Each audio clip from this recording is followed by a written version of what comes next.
फिर से स्वागत है मेरे चैनल पर। मैं हूं राज। आप देख रहे हैं हाईवे 33। तो आज की कहानी जो हमें दिया है वो है हरपाल जी। कहानी शुरू करने से पहले दोस्तों, जो हमारे चैनल पर नए हैं, कृपया हमारे चैनल को सब्सक्राइब करें, लाइक करें, शेयर करें और अंगूठे पर ज़रूर अंगूठा लगाएं। आज की कहानी को हमें जिक्र करने में भी डर लग रहा है। मैं वो हादसा कभी भूल नहीं पा रहा हूँ, ना भूल सकता हूँ जो मेरे साथ में हुआ था। मैं एक बुकिंग लेकर के सवारी छोड़ने देहरादून गया था। देहरादून सवारी छोड़ने के बाद में मैं होटल में खाना खाया और अपनी गाड़ी एक एजेंट के बुकिंग ऑफिस के पास में लगा दिया। एजेंट मेरा भी जानता था, मैं जब भी जाता था देहरादून उसके पास गाड़ी लगा देता था और हमें वो बुकिंग देता था। उसका जो कमीशन होता था मैं वो उसको दे देता था। तो मैंने उससे जाकर बात किया कि भाई देख, दिल्ली का हो, हरियाणा का हो या दिल्ली साइड में कहीं का भी हो, मेरे को बुकिंग दे देना। बोला ठीक है हरपाल, बैठ जाओ, इंतज़ार करो, कोई ना कोई सवारी मिलेगी आपको। मैं उसके अंदर वाले ऑफिस में जा कर के बैठ गया और इंतज़ार करने लगा। थोड़ी देर में मैंने देखा एक लड़की 2 सूटकेस लेकर के उसके काउंटर पर आई थी और उससे बातचीत चल रहा था। बीच में शीशा लगा हुआ था, आवाज़ क्लियर नहीं आ रही थी, तो आवाज़ को मैं समझ नहीं पाया। तो करीब 10 मिनट के बाद में एजेंट ने मेरे को इशारा किया कि बाहर आ जाओ। मैं बाहर निकला तो उसने बताया कि इन मैडम को झज्जर जाना है। झज्जर जानते हो कहाँ पर है? मैंने बोला हाँ, मेरे गांव से थोड़ा सा दूरी पर है। बोला था चलो तो अच्छी बात है। तो मैडम, ये हरपाल जी और हमारे भरोसे वाले आदमी हैं। मैं बहुत सालों से इनके साथ में जुड़ा हूँ और आपको सही सलामत ये झज्जर पहुँचा देंगे आपके गांव में। तो लड़की मुस्कुरा दी, बोली ठीक है भैया। मैंने उसका सूटकेस दोनों लेकर के डिक्की में रखा। छोटा सा सूटकेस था, दोनों छोटे साइज में था। और लड़की को बोला मैडम बैठिए।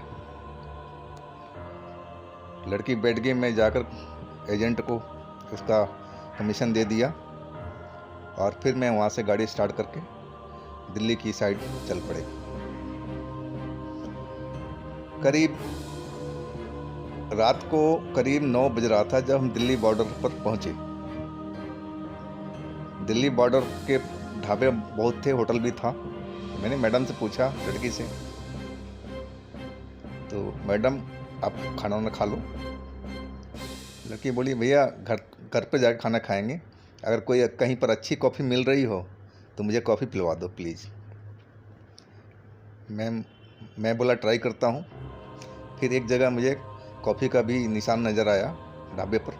मैंने गाड़ी जा कर के वहाँ लगा दिया।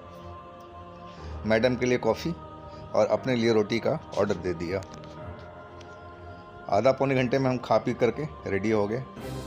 मैं जब गाड़ी के पास में आया तो मैडम गाड़ी में नहीं थी। मैं इधर उधर देखा, मैडम नज़र नहीं आई।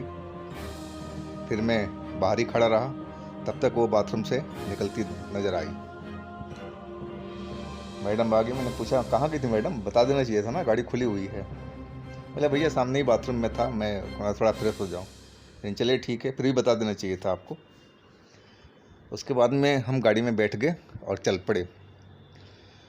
वहाँ से दिल्ली हाईवे हमें छोड़ना था और सिंगल रोड एक पकड़ना था जो झज्जर की साइड में जा रहा था। तभी आसमान से बूंदाबांदी स्टार्ट हो गई। गर्मी का दिन था, बरसात वाला मौसम था। कुछ दूर हम चलते रहें। बारिश एकाएक तेज़ हो गया, बहुत तेज़ी से बरसने लगा और बिजली भी कड़क रही थी और हवा भी चल रही थी। मैंने वाइपर अपना चला दिया, गाड़ी का स्पीड कम कर लिया। सिंगल रोड था, दूर तक बारिश में नज़र नहीं आ रहा था। चलता रहा। अचानक वो लड़की चिल्लाई जोर से। मैंने फटाक से ब्रेक लगाई उसकी आवाज़ सुन करके। नहीं मैडम क्या हुआ? वो अपनी बगल में सीट की तरफ इशारा दिखा रही थी, अंकल इधर देखो इधर देखो। मैंने बोला कहाँ देखूं बेटा, यहाँ तो कोई नहीं है, कुछ भी नहीं है। तो आपको नज़र नहीं आ रहा है? लेकिन ना, मुझे नज़र नहीं आ रहा। अंकल ये देखो, ये शैतान है, राक्षस से पता नहीं क्या है। और फुट फुट कर रोने लगी वो। मैं घबरा गया, एक लड़की को कौन सा दौरा पड़ गया। मैं एकदम डर सा गया। लड़की की जात है, कोई ऊंच नीच बात हो जाए तो मैं जवाब देते नहीं बनेगा। मैं एकदम सनसा रह गया। फिर मैंने खिड़की खोलने की कोशिश किया, लेकिन खिड़की एकदम लॉक हो गई थी, खुली नहीं पा रही थी। दूसरी साइड में ट्राई किया, उधर भी नहीं खुली। नहीं किया, ये क्या माजरा है, मेरे को समझ में नहीं आ रहा था। फिर मैंने कंडक्टर साइड का सीट को नीचे किया और लड़की के पास पहुंच गया। मैंने लड़की को हिलाया डुलाया, लड़की मुंडी लटका दिया था, लग रहा है जैसे बेहोश हो गई हो। मैंने ज़ोर से हिलाया, हाँ बेटा क्या हुआ क्या हुआ, क्यों चिल्लाई थी, कहाँ कोई है? कोई नहीं है। मैं उसके पास में बैठ गया। तभी वो लड़की मेरे को ज़ोर से धक्का दिया और मैं सीट पे ही नीचे गिर गया और बड़ी ज़ोर से मेरे सर में चोट भी लगी। फिर वो चिल्लाई, लेकिन चिल्लाने का अंदाज एकदम मर्दाना था। बोली जहाँ से गाड़ी लेके आया है वहीं वापस चल। मैं एकदम सन कि मर्दानी आवाज़ लड़की के मुंह से निकल रहा है और भी एक गुर्राता हुआ। मैं एकदम सनसा रह गया कि भाई ये क्या हो रहा है। फिर मैंने मैडम मैडम कहाँ चलूँ कहाँ चलूँ? बोली जहाँ से लेके आया है वहीं गाड़ी को मोड़। और फिर अचानक उसको मेरी गला को पकड़ लिया। मैं गला अपना छुड़ाने की कोशिश करने लगा, बड़ी मुश्किल से जा कर के उसने गला छोड़ा। तब मैंने मुंडी हिलाई कि ठीक है मैडम, मैं चल रहा हूँ, गाड़ी मोड़ रहा हूँ। मैं उसी सीट से, कंडक्टर सीट से अपनी स्टीयरिंग सीट पर आया। मैं सोच रहा था कि क्या करूँ अब, ये झंझट से कैसे मुक्ति पाऊँ। मैं दिमाग में काम नहीं कर रहा था, मैं इतना घबराया हुआ था। अगर कुछ सोचूं भी तो क्या सोचूं, कुछ समझ में नहीं आ रहा था। अजीब सा माहौल हो गया था एकदम। बाहर बारिश तेज और अंदर में ये हालात हुए पड़े थे। तभी मेरे को अचानक याद आया कि मेरे डैशबोर्ड में गंगा जल पड़ा हुआ है। मैं हरिद्वार गया था, जब भी जाता हूँ तो एक आध बोतल मैं भर के ले आता हूँ। मैं उस गंगा जल को डैशबोर्ड से निकाला और अपने हाथ में थोड़ा सा गंगा जल को लिया और अपनी सीट पर बैठे बैठे ही लड़की की तरफ मैंने गंगा जल को छिड़क दिया। लड़की जोर से मर्दाना आवाज़ चिल्लाई, क्या कर रहा है ये? इसके बाद शांति हो गई। मैं समझ गया गंगा जल ने काम किया है। फिर मैं वो उसी सीट से अंदर गया। गंगा जल की बोतल हमारे हाथ में थी। मैंने उसके चेहरे पर और उसके बॉडी पर हर जगह मैंने गंगा जल को छिड़का, गाड़ी में भी छिड़का, सीट पर भी छिड़का, अपने स्टीयरिंग साइड भी। मैं अपने आप को भी शुद्ध किया गंगा जल से। फिर मैं लड़की की तरफ मुड़ा, उसको होश में लाने की कोशिश किया, लेकिन वो होश में नहीं थी। मैं घबराया तो बहुत था कि अब करूँ तो क्या करूँ, कहाँ जाऊँ। मैं बहुत डरा हुआ था। तभी मुझे लगा बाहर में कोई देख रहा है। उसकी परछाई शीशे पर पड़ रही थी। मैंने कि लग रहा है वही साया ही है जो मुझे नज़र नहीं आ रहा था। मैं अपनी सीट पर आ गया और बारिश रुकने के इंतज़ार करने लगा। और बारिश थोड़ी कम हो गई थी। फिर मैंने ध्यान दिया, साया जिधर लड़की बैठी थी उस साइड में नज़र आ रहा था। वो लड़की को घुरी जा रहा था। मैं कंडक्टर सीट के साइड में सरक गया। गंगा जल की बोतल मेरे हाथ में थी और मैं थोड़ा सा गंगा जल अपने हाथ में डाल लिया और एक झटके से मैंने गेट को खोला और गंगा जल उस साए की तरफ उछाल दिया। जैसे पटाखे बजे हों, चट चट चट चट आवाज़ आई और साया बड़े ज़ोर से दर्द से चिल्लाया, मार डाला, तेरे को छोड़ूंगा नहीं।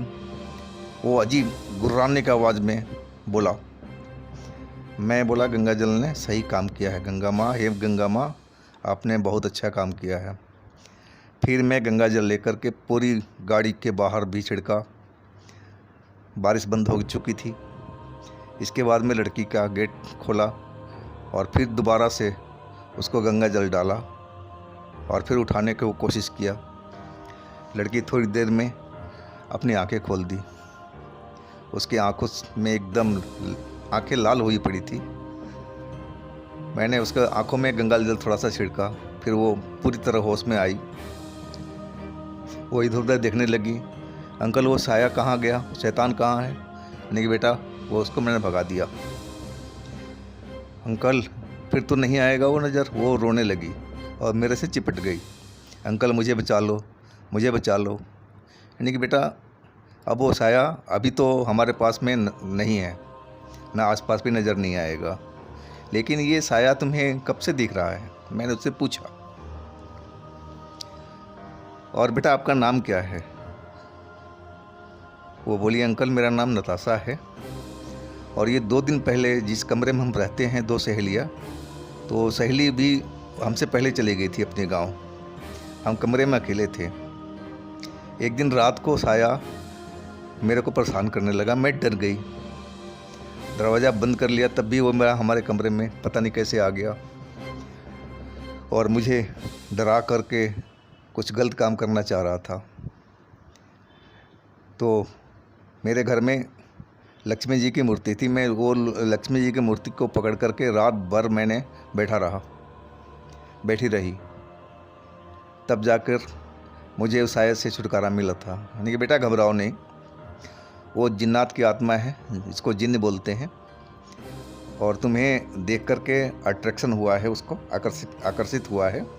वो खास करके कुंवारी लड़कियों पर आकर्षित होते हैं। तो बेटा जो हो चुका है उसको भूलो। अब पहले हम घर पहुंचते हैं आपके, इसके बाद मैं एक जगह बताऊंगा। एक बाबा रहते हैं, बहुत पहुंचे हुए बाबा हैं, और कुछ पैसे वैसे नहीं लेना है, ना देते हैं, ना लेना देना कुछ पैसों का नहीं होता है उनके पास में।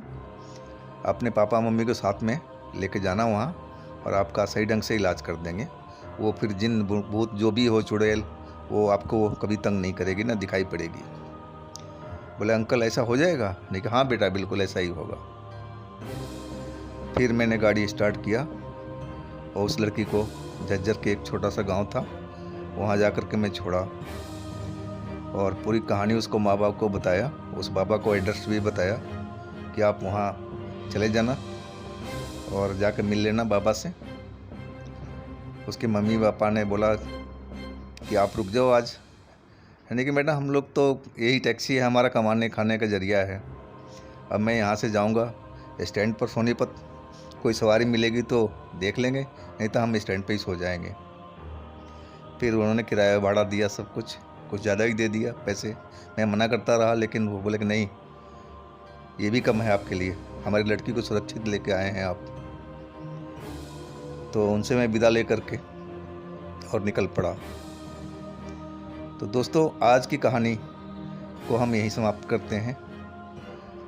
जिन जो होता है, लोग कहते हैं वो उनका शरीर आग से बना होता है, और ख़ास करके कुंवारी लड़कियों पर उनका ध्यान आकर्षित होता है। तो दोस्तों आज की कहानी हम यहीं समाप्त करते हैं। आशा है कि कहानी आपको पसंद आई होगी। तो कृपया हमारे चैनल को सब्सक्राइब कीजिएगा, लाइक कीजिएगा, शेयर कीजिएगा। और हाँ दोस्तों, आपके पास भी कुछ कहानी हो तो ज़रूर हमें शेयर कीजिएगा। आपका बहुत बहुत धन्यवाद।